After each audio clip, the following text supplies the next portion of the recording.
సాధారణంగా ఇంత గొప్పగా వేణుగానం చెయ్యగలిగిన వాడు, ఇంత గొప్పగా నృత్యం చేసేవాడు భిన్నమైనటువంటి రీతిలో ఏదో బలిష్టమైనటువంటి శరీరంతో, కండలు తిరిగినటువంటి శరీరంతో పరమ భయంకరమైనటువంటి ప్రతాపవంతులు, శౌర్యవంతులు, మల్లులైనటువంటి వారితో కలిసి పోరాడతాడు అని చెప్పడం అంత తేలికైన విషయం కాదు.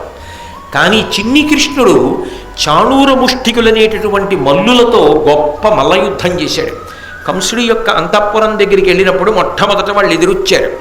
మేము జగజ్జట్టీలం, ప్రపంచ ప్రఖ్యాతి పొందినటువంటి మల్లయోధులం, మాతో చిన్ని కృష్ణుడు ఎలా మల్లయుద్ధం చేస్తాడు, మేము ఆయన్ని మల్లయుద్ధం యొక్క మిషను మట్టు పెట్టేస్తామని ఆయనతో మల్లయుద్ధానికి వచ్చారు. కానీ బలరామకృష్ణులు ఇద్దరూ చాణూర ముష్టికులతో మల్లయుద్ధం చేసి మట్టు పెట్టారు. ఆయన లాంటి మల్లయుద్ధం చేసేవాడు కనపడ్డాడు.